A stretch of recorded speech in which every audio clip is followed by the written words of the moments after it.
ನನ್ನ ಮತ್ತು ಶಂಕರನ ಕತೆ ಕೇಳಲು ಬಂದಿರುವ ತಮ್ಮೆಲ್ಲರಿಗೂ ಸ್ವಾಗತ. ಗೆಳೆಯರೇ, ನನ್ನ ಮತ್ತು ಶಂಕರ ನಡುವೆ ಎಷ್ಟು ಬಾರಿ ಭೇಟಿಯನ್ನು ನಿಮ್ಮೆಲ್ಲರಿಗೂ ಹೇಳುತ್ತಾ ಹೋಗ್ತೀನಿ. ತಪ್ಪದೆ ನನ್ನ ವಿಡಿಯೋವನ್ನು ಕೊನೆಯವರೆಗೂ ನೋಡಿ ಮತ್ತೆ ಸಬ್ಸ್ಕ್ರೈಬ್ ಮಾಡಿಕೊಳ್ಳಿ. ಗೆಳೆಯರೇ, ನನ್ನ ಮತ್ತು ಶಂಕರನ ಎರಡನೇ ಭೇಟಿ ನಮ್ಮ ಬಾವಿ ಹತ್ತಿರ. ಗೆಳೆಯರೇ, ನಿಮಗೆ ಹೇಳೋದನ್ನೇ ಮರೆತು ಹೋಗಿದ್ದೆ. ಏನೆಂದರೆ, ನನ್ನ ಮತ್ತು ಶಂಕರನ ವಿಷಯ ನನ್ನ ಗಂಡನಿಗೂ ಕೂಡ ಗೊತ್ತಾಗಿದೆ. ಹೇಗೆ ಅಂದರೆ, ನನಗೆ ನನ್ನ ಗಂಡನ ಮೇಲೆ ತುಂಬಾ ನಂಬಿಕೆ ಇದೆ. ಯಾಕೆಂದರೆ ನನ್ನ ಗಂಡ ನನಗೆ ಯಾವತ್ತೂ ಏನು ಅನ್ನಲ್ಲ ಫ್ರೆಂಡ್ಸ್.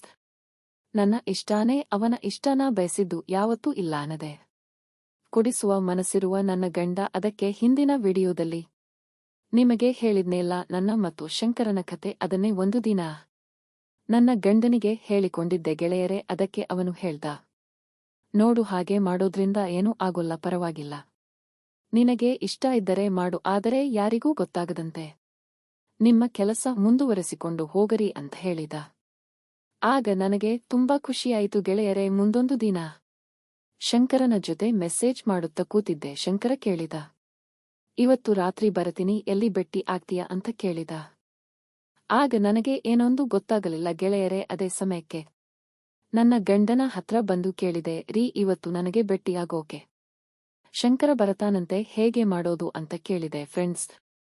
ಆವಾಗ ನನ್ನ ಗಂಡ ಹೇಳಿದರು, ನಿನಗೆ ಓಕೆ ಇದ್ದರೆ ಬರಲು ಹೇಳು, ನಾ ಸಪೋರ್ಟ್ ಮಾಡ್ತೀನಿ ಅಂದರು. ಅದಕ್ಕೆ ನಾನು ಶಂಕರನಿಗೆ ರಾತ್ರಿ 11 ಗಂಟೆಗೆ ಬರಲು ಹೇಳಿದೆ. ಅವತ್ತು ಎಲ್ಲರೂ ಊಟ ಮಾಡಿ ಮಲಗಿದ್ದರು. ನಾನು ನನ್ನ ಗಂಡ ಮಾತ್ರ ಇನ್ನೂ ಮಲಕೊಂಡಿರಲಿಲ್ಲ.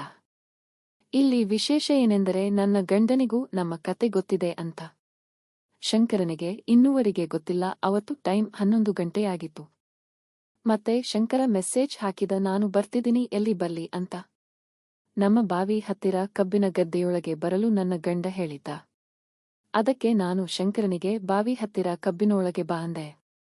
ಆಗ ನನ್ನ ಗಂಡನಿಗೆ ಹೇಳಿದೆ, ನೋಡಿ, ನನಗೆ ಕತ್ತಲಲ್ಲಿ ಒಬ್ಬಳಿಗೆ ಹೆದರಿಕೆ ಆಗುತ್ತಿದೆ, ನನ್ನ ಜೊತೆ ನೀವು ಬಂದು ಗೊತ್ತಾಗದಂತೆ ದೂರದಲ್ಲಿ ಕೂತ್ಕೊಳ್ಳಿ ಅಂತ ಹೇಳಿ ನನ್ನ ಜೊತೆಗೆ ನನ್ನ ಗಂಡನು ಕರಕೊಂಡು ಶಂಕರನಿಗೆ ಭೇಟಿ ಆಗಲು ಹೋದೆನು. ಸ್ವಲ್ಪ ದೂರದಲ್ಲೇ ನನ್ನ ಗಂಡನಿಗೆ ನಿಂದ್ರೋಕೆ ಹೇಳಿ ಕಬ್ಬಿನೊಳಗೆ ಸ್ವಲ್ಪ ಮುಂದಕ್ಕೆ ಹೋಗಿ ನಿಂತಿದ್ದೆ. ಅಷ್ಟರಲ್ಲಿ ಶಂಕರ ಕೂಡ ಬಂದನು ಗೆಳೆಯರೇ.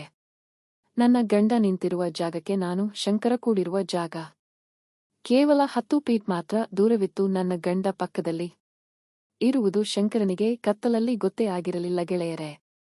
ಸುಮಾರು ಹೊತ್ತು ಅಲ್ಲೇ ಕೂತು ಮಾತನಾಡಿ ಆಮೇಲೆ, ಶಂಕರ, ಇವತ್ತೇನು ನಿನ್ನ ಬಂಗಾರದ ತಟ್ಟೆಯಲ್ಲಿ ನನ್ಗೆ ಊಟ ಮಾಡಿಸಲ್ವಾ ಅಂತ ಕೇಳಿದ. ಅದಕ್ಕೆ ನಾನು ಏನೂ ಹೇಳದೆ ಸುಮ್ಮನಾದೆ ಫ್ರೆಂಡ್ಸ್. ಅಷ್ಟರಲ್ಲಿ ಶಂಕರ ಊಟ ಮಾಡೋಕೆ ಪ್ರಯತ್ನ ಮಾಡುತ್ತಿದ್ದ. ನನ್ನ ಗಂಡ ನನ್ನ ಪಕ್ಕದಲ್ಲೇ ನಿಂತಿರುವ ಅರಿವು ಕೂಡ ಇಲ್ಲದೆ ಮೈಮರೆತು ಬಂಗಾರದ ತಟ್ಟೆ ಉಣ್ಣಲು ಶಂಕರನಿಗೆ ಕೊಟ್ಟೆ. ಅವತ್ತು ಶಂಕರ ಒಂದೇ ಬಾರಿಗೆ ನನ್ನ ಬಂಗಾರದ ತಟ್ಟೆಯಲ್ಲಿ 2 ಬಾರಿ ಊಟ ಮಾಡಿದ. ಊಟ ಮಾಡುವ ಶಬ್ದ ನನ್ನ ಗಂಡನಿಗೂ ಕೇಳಿಸುತ್ತಿತ್ತಂತೆ. ಊಟ ಮುಗಿದ ನಂತರ ಸ್ವಲ್ಪ ಹೊತ್ತಿನಲ್ಲಿ ಶಂಕರ ಹೊರಟು ಹೋದ. ಆಮೇಲೆ ನಾನು ನನ್ನ ಗಂಡನತ್ರ ಓಡಿ ಬಂದಿ, ಪಾಪ್, ನನ್ನ ಗಂಡ ನಿಧಾನ ಬಾ ಅಂತ ನನ್ನನ್ನು ಕೈ ಹಿಡಿದು ಕರೆದುಕೊಂಡು ಮನೆಗೆ ಬಂದರು ಗೆಳೆಯರೇ. ಯಾರಿಗೂ ಗೊತ್ತಾಗದಂತೆ ಮನೆಗೆ ಬಂದು ಮುದ್ದಿಲೆ ನನ್ನನ್ನು ನನ್ನ ಗಂಡ ಕರೆದುಕೊಂಡು ಮಲಗಿದರು ಗೆಳೆಯರೇ. ಇನ್ನು ನನ್ನ ಶಂಕರನ ಕತೆ ಕೇಳಲು ಚಾನೆಲ್ ಚಂದಾದಾರರಾಗಲು ಮರೆಯಬೇಡಿ. ಈಗಲೇ ಸಬ್ಸ್ಕ್ರೈಬ್ ಆಗಿಲ್ಲ. ಮತ್ತೆ ಮುಂದಿನ ವಿಡಿಯೋದಲ್ಲಿ ನನ್ನ ಶಂಕರನ ಕತೆ ಇನ್ನಷ್ಟು ಹೇಳುತ್ತೇನೆ.